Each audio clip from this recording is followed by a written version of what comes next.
Hi, welcome to Prime Recap. The demonic clown resides in a special box, made to contain supernatural entities. However, this box has been opened and Jack is now free to devour humans. Today we will recap the story of the 2019 movie, The Jack in the Box. A man named Norman Cleaver is looking for gold in a field next to his house. To help him in his hunt, he uses a metal detector, which points out the presence of something buried there. The guy gets excited and starts digging quickly in search of the hidden treasure.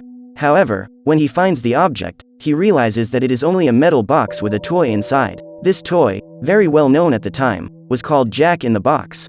Norman decides to take it to his house and his wife becomes completely obsessed with the thing. He goes to the second floor of the house and leaves the woman alone with the toy for a few minutes. Suddenly, the man hears a scream and runs to see what is happening. But unfortunately, when he arrives on the scene, it is too late. His wife had already been eliminated and was being carried into the box. He tries to save her, but he can't open that lid. In that moment, Norman loses his wife forever. 12 years have passed since this incident and an American young man named Casey arrives in England to start his exchange program. He got a position to work at the Antiquities Museum in that small town and walks there to see the place. Upon entering the building, he is greeted by Lisa, the museum's oldest employee. The young woman introduces him to the artifacts on display and then takes the young man to see the storeroom, where the antiquities that have not yet been put on display were crammed. Among all the old stuff, Casey spots Jack's box and has the bright idea of opening it. Attached to the box was a sheet of paper with information about the person who donated it to the museum. The young man removes the label and realizes that there is a combination of letters on top of the box. He may need to find out the password to unlock it. As he turns the first letter, all the others begin to move, and a crank appears on the side of the toy. As he turns the crank, the gruesome puppet appears, giving the couple a good scare. Lisa calls David, an expert on ancient artifacts, and asks him to go to the museum to analyze that box. The man claims that he will show up there the next day. That night, two guys break into the museum in search of valuable pieces. One of them arrives at the warehouse and meets Jack. The creature surprises him by its grotesque appearance and the man decides to take it with him. However, before he could pick it up, the box slams shut, causing an injury to the young man's finger. Seconds later, the lid opens again and out pops a clown-faced demon, which takes its first victim of that cycle. His partner calls for the man so they can leave, but as he is about to leave the room, he spots the monster at the end of the hall. He hides under a table and prays that the creature will not find him. Some time passes and the robber is relieved, believing that the demon is gone. But to his surprise, Jack was on the table waiting for the right moment to get him. Thus, he devours his second victim in a single night. At this moment, Casey and Lisa are in a cafeteria. While waiting for their pancakes, they get to know each other better. After all, from that day on they would become work colleagues. Casey asks the girl about her plans for the future. The young man planned to travel and see the world, while Lisa could not see herself outside of that city. She asks about why he left the United States and Casey says that he wanted to leave some events in his life behind. Later, in his apartment, the young man tries to sleep. It is almost 4 in the morning and he still cannot fall asleep. His mind is being taken over by the memory of a woman asking for his help. During a phone call, she says she is being chased by a man with a knife and begs Casey to come and save her. The next morning, when he arrives at the museum for his first day of work, he finds the door open. When he enters the building, he realizes that everything is a mess. So he assumes that the place was broken into the night before. The young man calls Lisa and informs her of what happened. That was the girl's day off, so he would have to solve everything by himself. Asking about the security cameras, the young woman reveals that they are not working, because Rachel, the owner, did not have the money to pay for the monitoring service. A short time later, David arrives on the scene. Casey takes him to Jack's box and the man states that this is definitely an authentic piece, which was developed in the late 19th century. David also tells us that the origin of that box has been debated for hundreds of years. Some say that Jack was just a harmless toy, while others claim that the box was built to contain evil entities. It was made to look harmless and cause curiosity. However, once opened, the demon inside would be free to devour its human victims. Casey questions if the man knows of anyone with more knowledge about that supernatural story and David suggests he go talk to Maurice Ainsworth. That afternoon, while the young man was taking a nap, a woman named Gwen Parkinson shows up at the museum and asks where the war artifacts exhibit is. Casey informs her of the spot, and since he had not slept well that night, he returns to his nap. While Gwen was walking up the stairs, the crank of the box starts to turn and produces a terrifying sound. When she finally finds the room she was looking for, the lights go out and soon Jack appears. Casey wakes up to the woman's scream and goes to check what is going on. At that moment, Gwen was being brutally eliminated, with her throat slit, and became the third victim of the demonic clown. When he reaches the room, Casey finds no one. The woman had already been dragged into that box. The next day, while walking to the museum, the young man sees a missing persons poster taped to a post and recognizes the woman in the photo. He recalls that he heard Gwen scream, but when he went after her he found no one. In addition to this poster, there was also another one reporting the disappearance of the two men who had broken into the museum. During the work, Casey does some research in order to find out how to get in touch with Maurice Ainsworth. He finds the expert's website, where there is an entire page devoted to Jack. There, the man says that once the box is opened, the demon must devour 6 human victims before returning to its deep sleep. After that, it is sent back to the box and is stuck inside until someone opens it and starts the next cycle. Jack is standing a few feet away, looking the other way. Suddenly, his head starts to move and the puppet stares at Casey. The young man is startled, but his attention is soon drawn to Rachel, the owner of the museum, who had just arrived from a trip. This was the first time they had seen each other in person. The woman asks him to put the doll in the toy exhibit before leaving and, even though Casey is suspicious, he follows her directions. As he leaves the museum, he says goodbye to Mandy. The woman was cleaning the place because it was Friday and she needed to leave the museum clean for the weekend. Upon arriving at the toy showroom, Mandy is startled to find Jack. She is distracted by a spider that was walking across the floor, and when she looks again at the glass, the toy is no longer there. Terrified, the woman runs to the stairs. However, she ends up finding the cursed box in her way. She tries to run back into the room, but the door closes. Her only option is to run down the stairs and try to make it to the exit. But the place was locked, and no matter how hard she tried, she couldn't open the door. The crank starts to turn and Jack gets out of the box. Mandy screams for help, but no one listens. Her fate is to become the 4th victim of the clown. It is Monday and Lisa arrives at the museum, but Casey does not notice her presence. The young man is sitting on the stairs listening to the voicemail of the woman who had asked for his help the night she was eliminated. Lisa makes a noise and he gets up.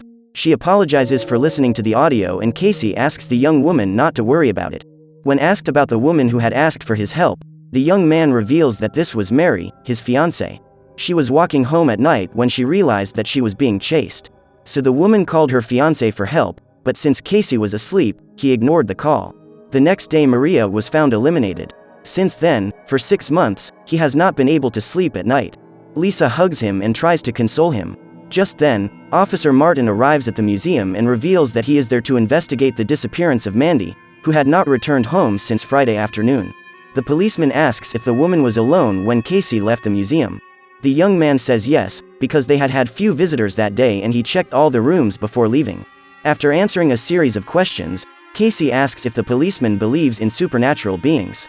He wanted to tell about Jack and point to the dummy as being a possible culprit, but he knew that everyone would call him crazy. So the young man gives up the idea. That afternoon he makes a call to Maurice Ainsworth, but since no one answers, he decides to leave a voice message for the man. Casey is convinced that there is something very wrong with that toy and needs the help of an expert in supernatural cases to figure out how to stop it. Before leaving the museum, he puts a camera on the puppet.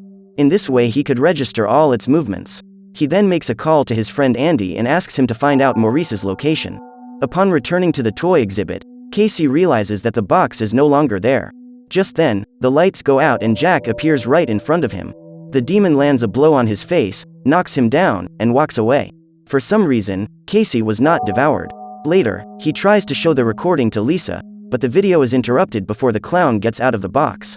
Casey tries to explain to the girl that Mandy could have been a victim of Jack, but she says that the young man may be hallucinating, since he hasn't been able to sleep properly for a few months. He returns to the warehouse, where the box was stored, and there he finds the label with the donor's data. On the paper, Norman Cleaver's name and address were recorded. When he searches the internet, he discovers that Norman's wife had disappeared 12 years ago and he had been found guilty of her elimination. Casey picks up his car and drives to the man's house. When he gets there, he is greeted in a less than friendly manner. Norman had been out of jail for 2 years and since then had to deal daily with attacks from people accusing him of his wife's elimination. Therefore, he believed that Casey was there to do the same. The old man threatens to call the police, but the young man says he has the box and needs help to stop Jack. On hearing this, Norman invites him in.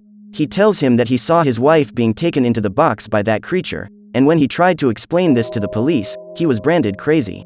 The man had spent all these years doubting himself and wondering whether that clown was real or a figment of his head.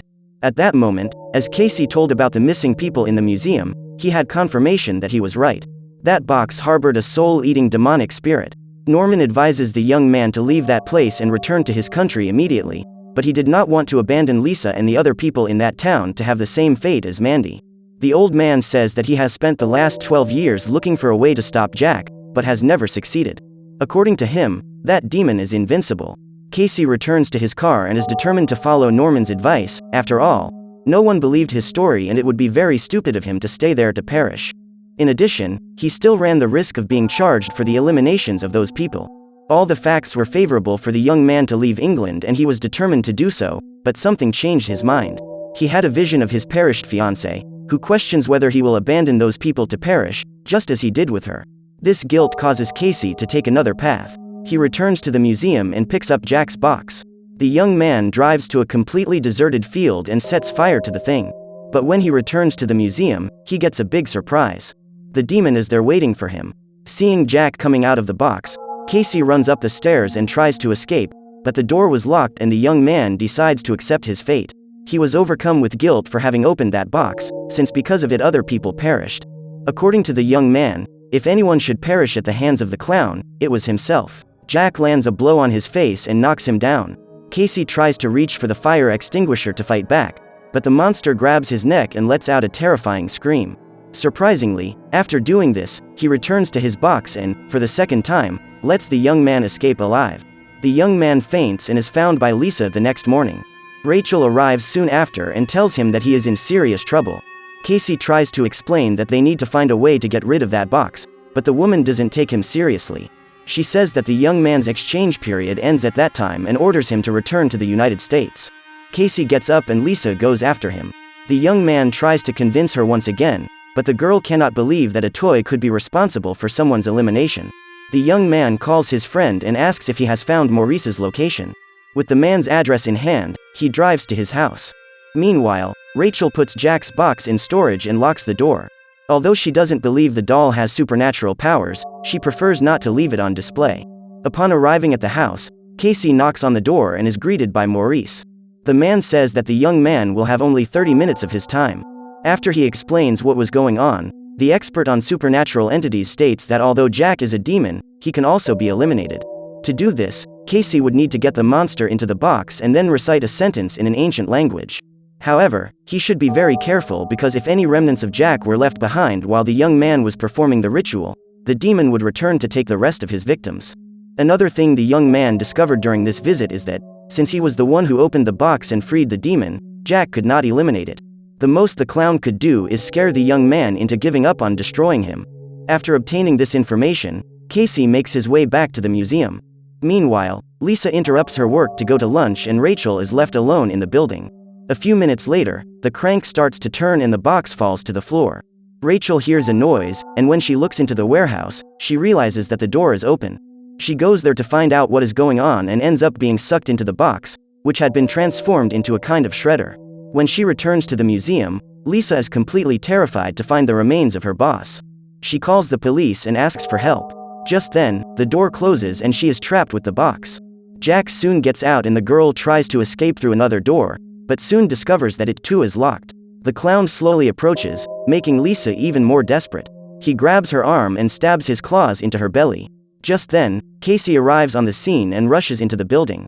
The young man calls for Lisa, and upon hearing her voice, Jack leaves the girl and goes after him. Upon entering the warehouse, Casey is surprised by the clown, who attacks him violently, leaving the young man passed out. Then he returns to finish his work and make Lisa his sixth victim.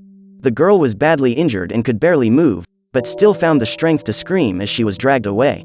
Casey wakes up and crawls out to try to save her. He comes down the stairs still dazed and, with the aid of a metal bar, manages to strike Jack before the clown can end the girl's life for good. Since the demon was badly wounded, its box opens and pulls him back in. Jack still resists, but despite his efforts he ends up being sucked in. The clown tries to hang on to the edge of the box, but Casey recites the words Maurice taught him and the lid closes, trapping the creature inside. While trying to wake Lisa up, the police arrive at the museum and take the young man into custody as a suspect for attacking her. A few days pass and Lisa goes to Maurice's house. She asks for his help to prove that Casey is innocent. The girl had already tried to tell the police what happened, but no one believed her story. Maurice advises the young woman to finish what Casey started and get rid of that thing. Since the box cannot be destroyed, the only option is to hide it in a place where it will never be found. Each soul that Jack devours keeps him alive for about 3 years. Since he had already devoured 5 people, that would keep him alive for at least 15 years. Therefore, if the box was not opened within this period, Jack would disappear forever. So Lisa returns to the museum and picks up the box. She drives to a field away from the city and digs a hole big enough to accommodate the object. Meanwhile, Casey continues to be interrogated. Police officer Martin tries at all costs to get him to confess. Everyone believed that he had been responsible for the elimination of Rachel and Jack's other victims. Martin shows him some pictures taken from the crime scene in an attempt to clear the young man's mind. However, as he looks at the pictures, something catches his attention. He sees the picture of one of Jack's claws lying on the museum floor and immediately remembers Maurice's words. If any trace of Jack remained outside the box while Casey performed the ritual, the demon would return to take the rest of his victims. At this point, the young man freaks out and asks the policeman to go after Lisa, because the girl was in danger. While she was burying the box, the lid opens and Jack pulls her leg. The young woman tries to cling to the grass, but is unable to avoid her terrible fate. At that moment, Lisa becomes Jack's 6th victim and ends that cycle. Now the clown will be able to live for another 18 years without feeding. So what did you think of this movie? Leave it in the comments below.